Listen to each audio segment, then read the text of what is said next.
Falling in love is a beautiful thing. Apart from being a parent and having kids, falling in love is one of the most natural things to occur as a human being. And the power that it gives you or takes away from you is overwhelming at times. It is beyond comprehension, to say the least. Sometimes be surprised of what you're capable of doing in the name of love. And it's also powerful enough to disable you.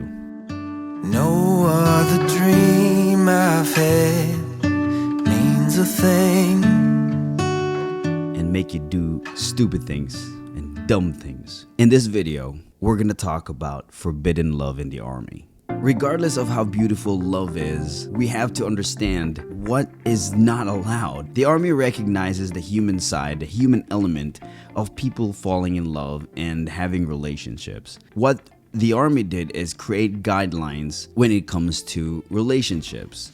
They outline prohibited relationships, and those relationships stems from fraternization.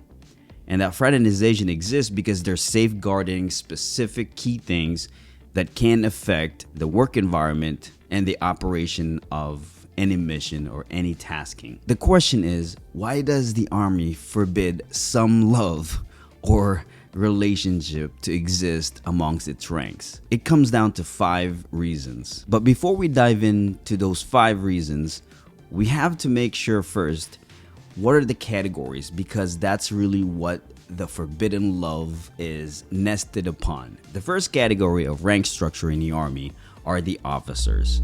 Becoming a leader is a choice not everyone wants to make, because all eyes are on you.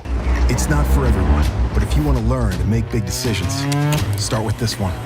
Decide to lead as an Army officer. These are your lieutenants all the way to generals. This also includes your warrant officers. The second category are the non-commissioned officers. These are corporals all the way to command sergeants major. And the last category are the junior enlisted soldiers. These are privates all the way to specialists. You just got to be careful on one rank especially. Two. The specialist and the corporal. The reason being, these 2 ranks differ. They also got the same pay grade, which is E4. That's where things get murky. You just got to understand that E4 can be a corporal and a specialist. If you're a corporal, you're a non-commissioned officer. Now let's talk about the 5 reasons why forbidden relationship and forbidden love exist in the first place. What is the Army safeguarding? They're trying to protect undue familiarity, because that creates a whole lot of problems later on down the road. And it's not just undue familiarity, it's the perception of it. So what is undue familiarity? As the Army defines it, as going to the bars, going to the nightclubs, hanging out at home, or having dinner regularly between an officer, an enlisted, or a non-commissioned officer, and the junior enlisted. Here are the reasons why this relationship is prohibited. If the relationship compromises or appear to compromise the integrity of supervisory authority and the chain of command. The second is an actual or perceived partiality or unfairness. Number 3, involve or appear to involve the improper use of grade or rank or position for personal gain. Number 4, if it is perceived to be exploitative or coercive in nature. And lastly, if it creates an actual or clearly predictable adverse impact on discipline, authority, morale, or the ability of the command to accomplish its mission. Those are the reasons why the Army safeguards this close to its heart, your forbidden love. Now, it's not all sad and gloomy if you fell in love. There are some exceptions, and we're gonna discuss those exceptions. And hopefully, if you're dating somebody or dating another soldier, that you fall under these exceptions. The first exception is if an enlisted soldier is married to an officer, or a junior enlisted is married to a non-commissioned officer, or vice versa. Just mix them all together.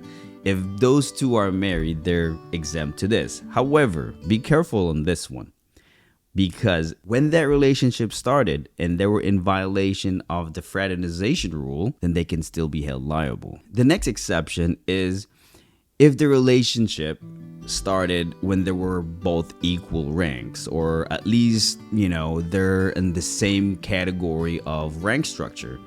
For example, if you have two privates or one private and a specialist, they're both junior enlisted, and they started dating, and that specialist got promoted to corporal or sergeant, then that's an exemption. Another example is if you have two NCOs or two enlisted soldiers, one was applying to be an officer and got selected and became an officer, whether it's a warrant officer or a commissioned officer, then that is part of the exception. In that case, the Army gives them two options. Number one, as soon as the other person gets selected to be an officer or got promoted to be an NCO, where they no longer fall under the same category, it's either number one, they have to cease that relationship 100% permanently.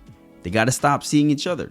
And if their love is too strong for them to stop their relationship, they could get married. But this has to happen within 1 year of the other person getting promoted or changing its status.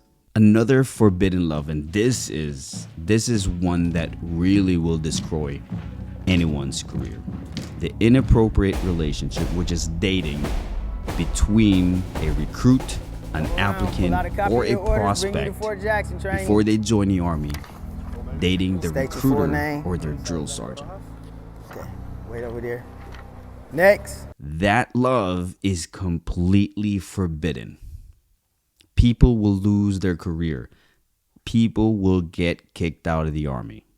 Now, are there exceptions? Sure. If they're married already or they're already dating prior to the recruiting process. And that needs to be clearly stated before any processing starts. And only a major or above can waive that or authorize the relationship. Other than that, it's completely prohibited. Now, some people they think they're smart enough, or because of the power of love, they try to circumvent the regulation, right? Technically, these prohibitions is in place 6 months after the soldier or the newly enlisted soldier graduates AIT or the initial training, whether it's AIT or one station unit training. After 6 months, it's fair game. That's not the case here. Typically, these trainees or recruits or applicants, the only contact they have of a soldier, which the possibility of having and cultivating a romantic relationship, is an NCO, which is a non-commissioned officer, because every single recruiters are non-commissioned officers. All right, training, secure your things, let's go. So, the first thing I'm going to cover is going to be the 3 types of individuals that you will be encountering during your time here at Fort Jackson. The first of which is going to be the drill sergeant. Drill sergeants are identifiable by our distinctive headgear. The second group is going to be every single drill sergeants are non-commissioned officers. They're all NCOs. So even if that 6 months have passed after that recruit graduates basic training, NAIT, or one station unit training, they're still lower enlisted. They're still either E1 to E4, which puts them on a different category because they're still junior soldiers. That love, it's still prohibited. So you got to ask yourself, what are you willing to give up in the name of love? Is the love real? And if it is, so be it. Knowing these things can prevent you or your partner a whole lot of trouble. Now, there's other prohibited relationships within this regulation, but I really just want to dive into prohibited love.